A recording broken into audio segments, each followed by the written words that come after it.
guys, welcome back to another episode of TIKIM TAKAM! I'm so grateful that I have found a vlogger as well from Indonesia. His channel is Kuliner sama agam. hari ini makan, besok diet. Today I'm going to try something healthy, something that a vegetarian loves to eat. Okay, so no meat. We're not going to try meat today. No chicken. So all vegetables. And I'm going to share with you one of the best Gado Gado in town. So, tara!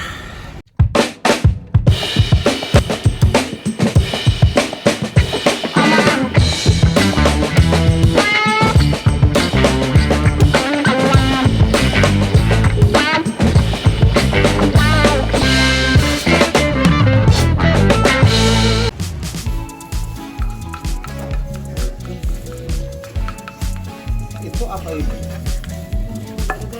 Oh, itu yang bumbu gado-gado. Itu pakai kacang sama? Kacang mede. Oh, kacang mede.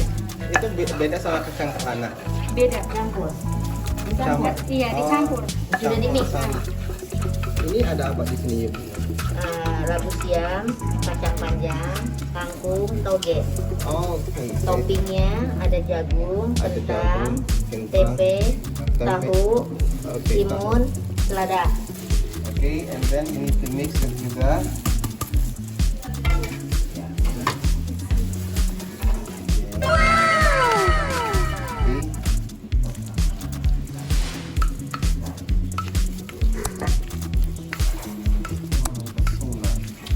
Yummy. I'm excited to try it. Very rich.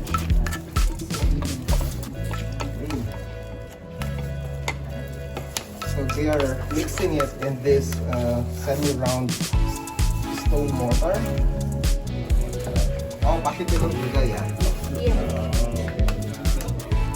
I am here with Ibu Liana, yang pemilik ya? Pemilik. Oke. So, Ibu udah berapa tahun ini? Mau 22 tahun.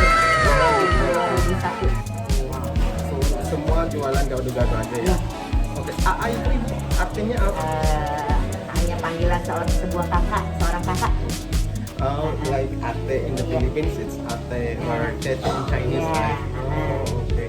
So, gado-gado is a Sunda, makanan Sundanese.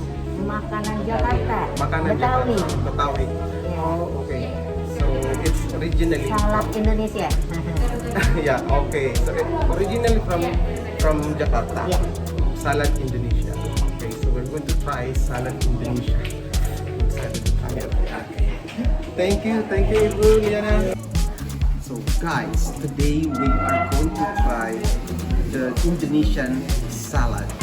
Gado Gado is an Indonesian salad of raw and slightly boiled blanched or steamed vegetables and hard boiled egg. It's so thick because they use kacang mede, or in English it's cashew nuts. It's tastier than its usual sauce.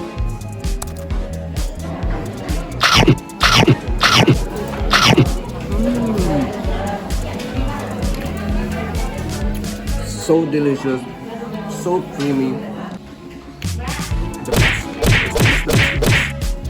In local term, gado means mix.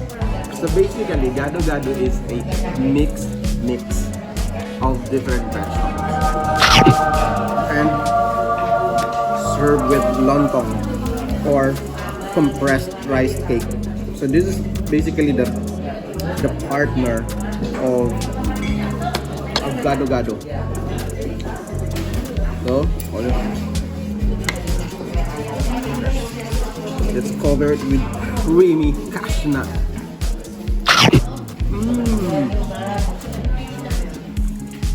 It's so good. Come and visit this place and try the Gado Gado. Among all the Gado Gado that I've tried, this is the best so far. Without eklabu, without char. It's Without exaggerating. without exaggerating, this is really a good Gado Gado that you must try. Enak banget. Another thing that you will fall in love with Gado Gado is this is a very healthy meal. No oil, all fresh vegetables, all steamed. That is absolutely healthy at all. So if you are a vegetarian, this is one of the best food that you can have. Even you eat it every day.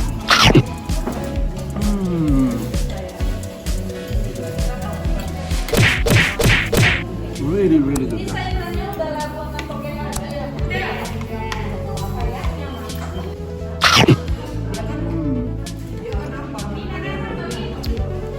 Every spoonful is just a burst of different flavors. So this flavorful Gado Gado will only cost you 38,000 rupiah. Worth the price. It's really, really delicious. Healthy? Check. Yummy? Check. Creamy? Rich? Flavorful? Check. Good for diet? Check. So no doubt that Gado Gado has been awarded as one of the best food in the world from the Wall Street Journal. And that's true. Aside from one of the healthiest food that you can have, it doesn't cost you that much. So overall, this is a must-try dish here in Kalapagate. So find a Gado Gado and you will never regret if you dine in and try their special. If you like this video, give it a thumbs up. Subscribe to TIKIM TAKAM Road to 1,000 subscribers. And shout out to all the subscribers of TIKIM TAKAM. Thank you for supporting this channel. Those who have not subscribed yet, please help and subscribe to TIKIM TAKAM Road to 1,000 subscribers. And we really, really appreciate your support. Until next time, keep exploring, keep tasting, and keep sharing the love for good food. Until then, happy eating!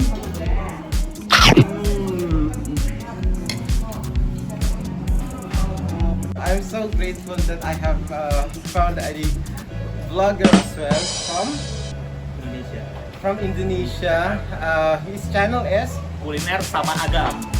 Kuliner sama agam. Yeah, the tagline niya is Hari Makan, Besok Tayo. Oh, besok tayo.